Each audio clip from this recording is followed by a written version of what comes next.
در زمین هم ستاره های درخشانی هست که تماشایی برای اهل آسمان. نورانی ترین ستاره ها در روی زمین که برای اهل آسمان تماشایی و دیدنی مساجده. هر کدومش مثل ستاره روی زمین می درخشد و اهل سما نگاه می کنن. انسانهای نورانی هستند که در خانه وضو گرفتن و دعای بعد از وضو، دعای بعد از اذان، دعای بعد از وضو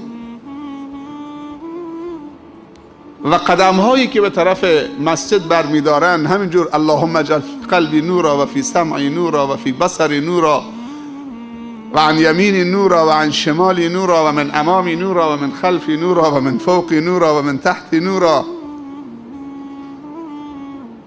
اللهم اجعل فی مخی نورا و فی عظمی نورا و فی عصبی نورا. این دعای رفتن به نمازه، چون پیامبر صلی الله علیه و سلم فرموده الصلاة نور، نماز نوره.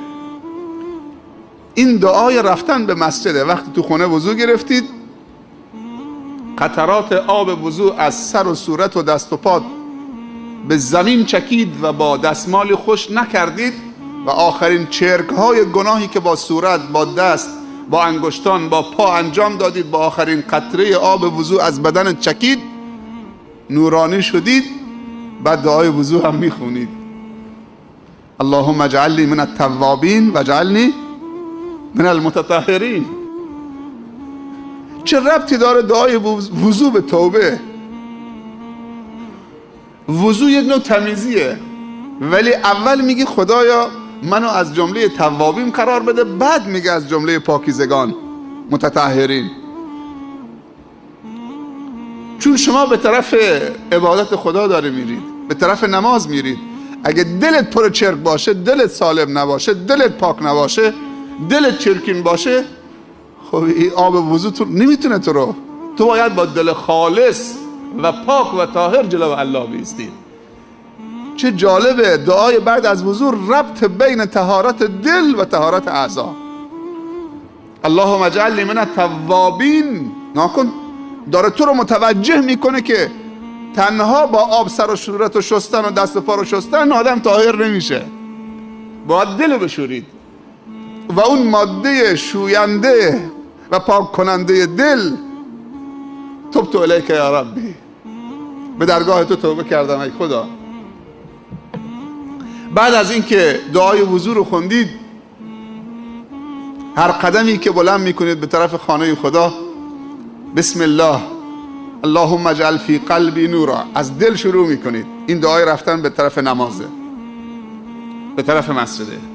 و فی سمعی نورا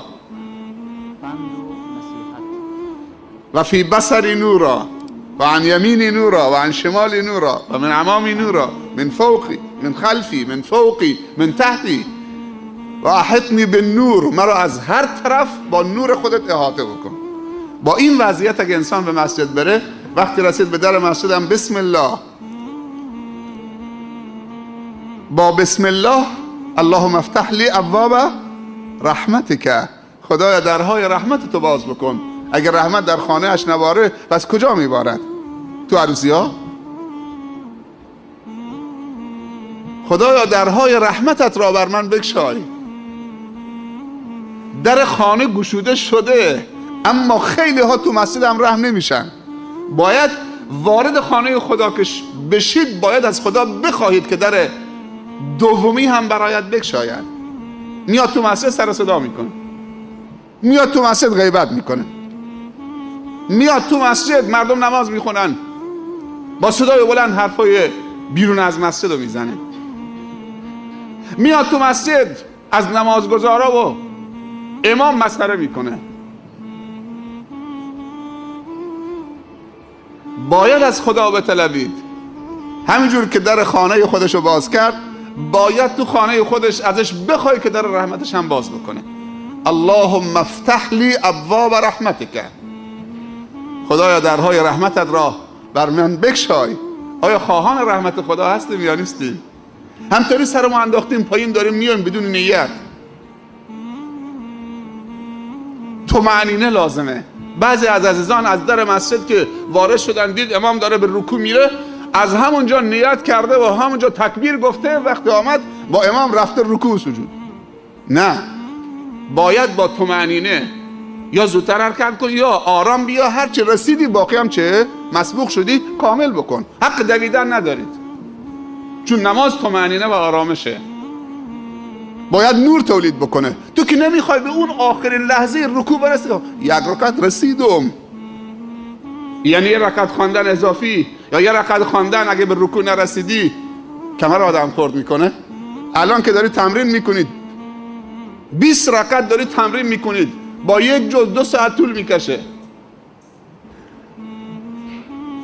احساس خستگی داری میکنید، روز به روز داره سبکتر میشید.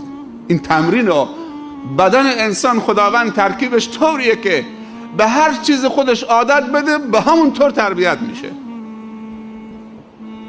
آدم تعجب میکنه درباره صحابه، میشنوه که چطوری آماده شهادت بودن، یعنی بدنشون رو طوری تمرین داده بودن که ظرفیت شهادت داشته باشه. یعنی اونقدر خداوند در بدن انسان و در درون انسان ظرفیت سازی کرده که این ظرفیت ها رو و این استعدادها رو باید پرورش داد. استعداد شهید شدن در راه خدا، استعداد عالم شدن، استعداد 1 ماه گرسنگی به خاطر خدا، به خاطر خدا. هر استعداد انسان داره. پس نماز تراویح، نماز تهجد، اینا نماز استقامته، اینا نماز استقامته. نباید دنبال مسجدی بچرخیم که ربع ساعت 20 رکعت تموم میکنه. نماز استقامته، تمرین استقامت، تمرین بردباری، تمرین شکیبایی، تحمل.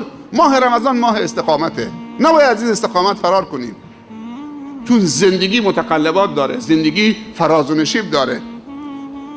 باید از این استقامت ها چه توشه بگیریم برای متقلبات زندگی. آرامش میگیرید